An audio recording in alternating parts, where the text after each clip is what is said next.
MA उत्तरार्ध के प्रिय बच्चों, आपका स्वागत है, अभिनंदन है। पूर्व कृदंत प्रकरण का गेह कह सूत्र तक हमने अध्ययन कर लिया। अब हम आगे के सूत्र कर्मण्यन पर चिंतन करेंगे। यह विधि सूत्र है। कर्मण्यन दो पद है इसमें, कर्मणि और अण। वृत्ति कहती है कर्मण्युपपदे धातो रण प्रत्यय स्यात् कुंभम करोतीति कुंभकारः, अर्थात कर्म के उपपद होने पर धातु से परे अण प्रत्यय हो।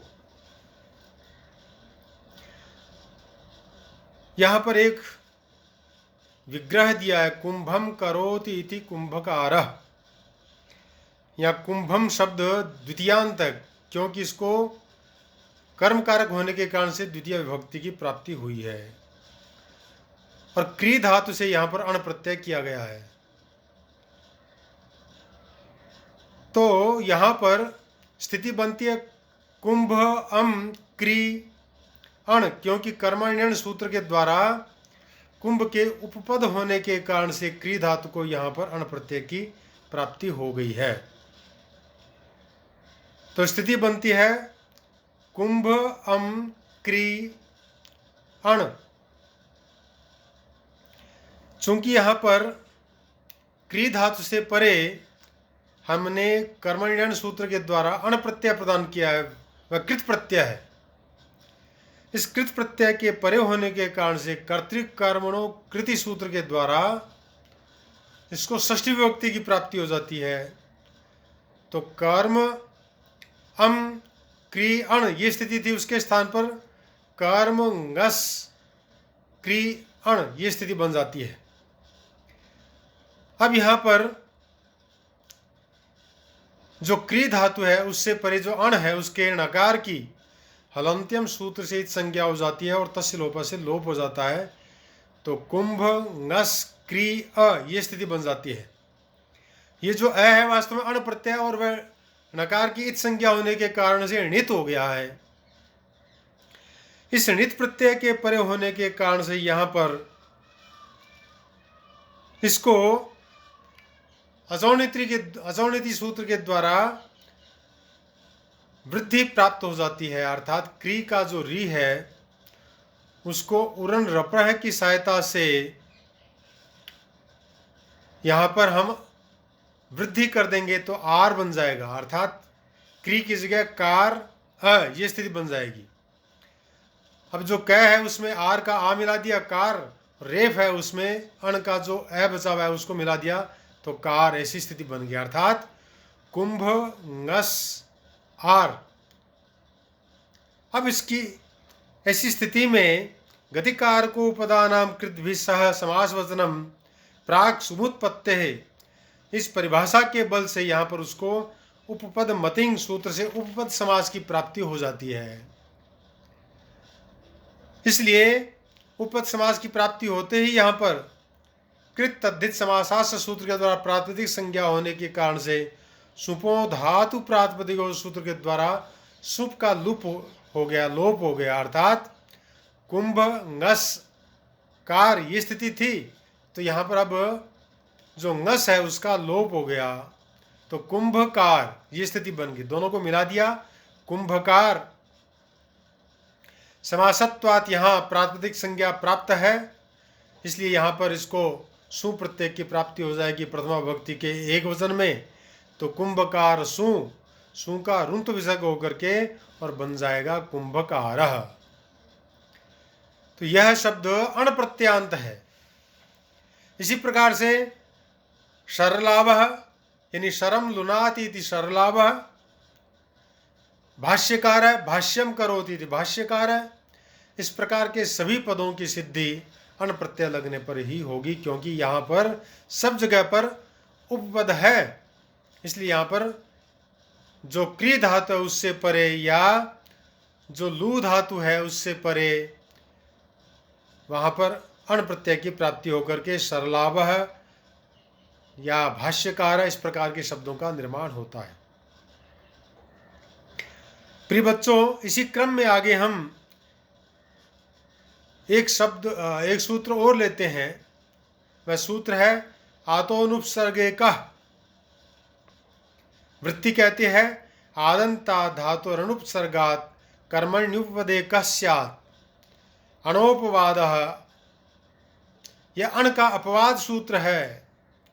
ये सूत्र कहता है कि कर्म जो है उसके उपपद रहते उपसर्ग रहित आकारांत धातु से परे कै प्रत्यय की प्राप्ति हो। आकारांत धातु से परे कै प्रत्यय की प्राप्ति होगी, लेकिन दो शर्तें हैं। प्रथम शर्त तो यह है कि वह धातु आकारांत धातु जो है उपसर्ग रहित होनी चाहिए। दूसरा, उससे पूर्व कर्म उपद में होना चाहिए, कर्म कारक जो है उपद में होना चाहिए, तभी यहाँ पर कै प्रत्यय की प्राप्ति होगी। और यह कै प्रत्यय वास्तव में अण प्रत्यय का अपवाद है। तो अपवाद सूत्र होने के कारण से यहाँ पर आप ये देख लें कि अण में भी अ बचता है और क में भी अ शेष रहता है। तो ये दोनों स्वरूप प्रत्यय हो गए। स्वरूप प्रत्यय होने के कारण से यह सूत्र यानी आतोनुपसर्ग का सूत्र जो है वह कर्मण्यन सूत्र का नित्य बाधक हो जाएगा। अर्थात कर्मण्यन सूत्र के द्वारा अण प्रत्यय की प्राप्ति नहीं हो सकेगी। केवल आतोनुपसर्ग कह सूत्र के द्वारा कै प्रत्यय की ही प्राप्ति होगी। कैसे? तो उदाहरण दे रहे हैं, जैसे गोदह। गोदह शब्द का अर्थ है गाम ददाति इति गोदह, यानी गाय को देने वाला, गाय का दान करने वाला। यहाँ पर गो जो है कर्म है और वह उपद है, इस कारण से उससे परे दा धातु को आतोनुपसर्गे कह इस सूत्र के द्वारा कै प्रत्यय की प्राप्ति हो गई, क्योंकि इस धातु से पूर्व जो कि आकारांत है कोई उपसर्ग नहीं है। उपसर्ग नहीं होने के कारण से यहाँ पर इसको कै प्रत्यय की प्राप्ति हो गई। अर्थात गो अम और दा क ये स्थिति बन गई। अब जो का प्रत्यय उसके अनुबंधों का लोप कर दिया हमने, अशेष रहा, यानी क के ककार की लशक व तद्धिते सूत्र से संज्ञा और तस्य लोप से लोप हो जाता है, केवल अशेष रहता है। तो इस प्रकार से अ का लोप हो जाने के बाद में स्थिति बनी, यानी गो अम दा अ ये स्थिति बन गई। अब यहाँ पर जो दा धातु है उसके आकारांत होने के कारण से आतो लोप है इटिजा सूत्र के द्वारा आकार का लोप हो जाएगा। अर्थात दा में से आ निकल गया, उसका लोप हो गया, तो केवल आधा द शेष रहा। अर्थात गो अम आधा द अ कै का अ बचा हुआ है, वह इस प्रकार की स्थिति बन गई। अब यहाँ पर गो जो कर्म है उस कर्म में कर्तृकर्मणो कृति सूत्र के द्वारा षष्ठी विभक्ति की प्राप्ति हो जाएगी। तो उसके स्थान पर हो जाएगा गो ngस द अ। अब द में अ को मिला दीजिए आप, द पूरा हो गया, यानी गो ngस द ये स्थिति बन गई। अब यहाँ फिर गतिकार को पदानाम कृत भी सह समास वचनम प्राक सुमुत्पत्ते है, इस परिभाषा के कारण से सुमुत्पत्ति से पूर्व ही, सुप्रत्यय की उत्पत्ति से पूर्व ही उपपद मतिंग सूत्र के द्वारा उपपद समास की प्राप्ति हो गई, प्रातिपदिक संज्ञा हो गई, सुप का लोप हो गया, सुपो धातु प्रातिपदिक सूत्र के द्वारा। तो स्थिति क्या बन गई? गो द ये स्थिति बन गई, यानी गो ngस द था, अब गो द ये स्थिति बन गई, यानी ngस का लोप हो गया। मिला दिया दोनों को तो गो द गोद ये स्थिति बन गई।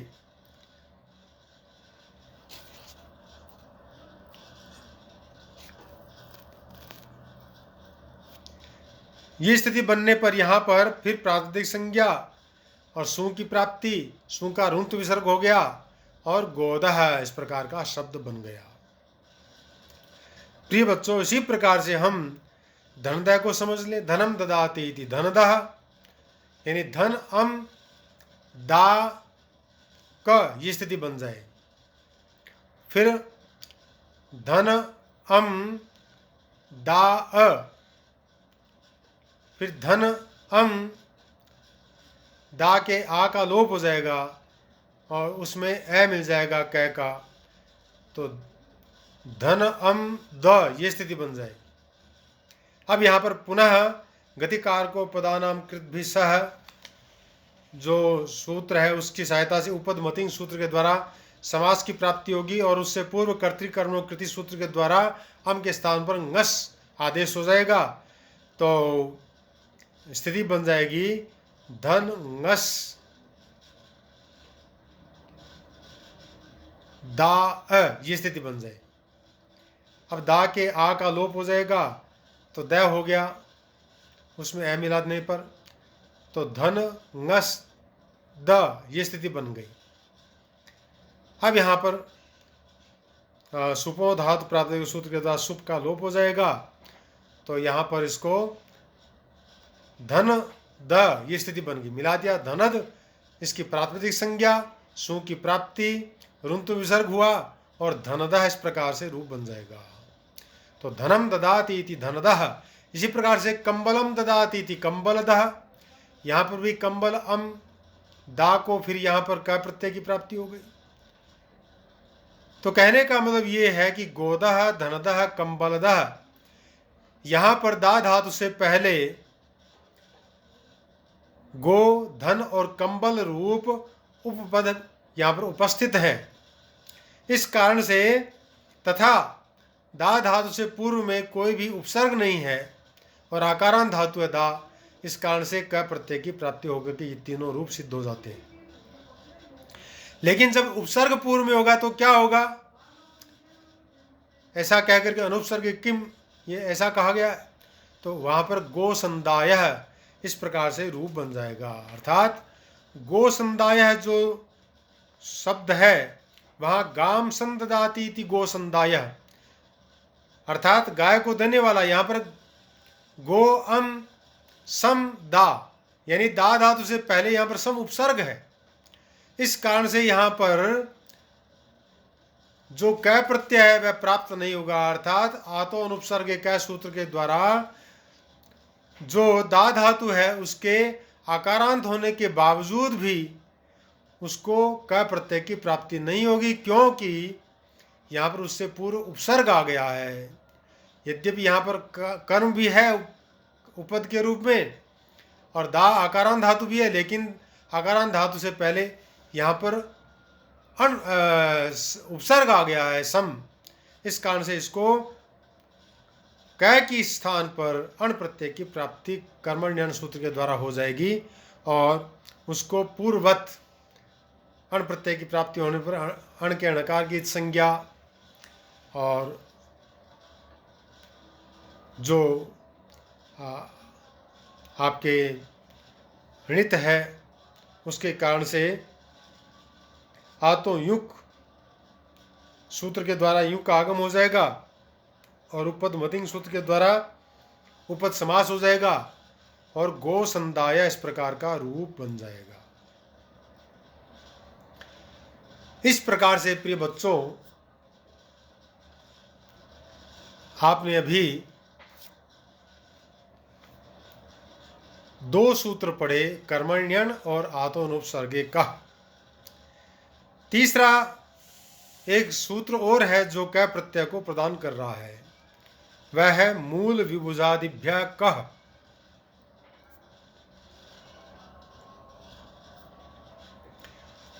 मूल विभुजादिभ्य कह मूलानि विभुजति मूल विभुजो रथः आकृति गणोयम महिद्रः कुद्रः। दो उदाहरण दे दिए यहाँ पर। मूलानि विभुजति इति मूल विभुजो रथः, अर्थात मूल विभुज आदि शब्दों की सिद्धि के लिए कै प्रत्यय कहना चाहिए।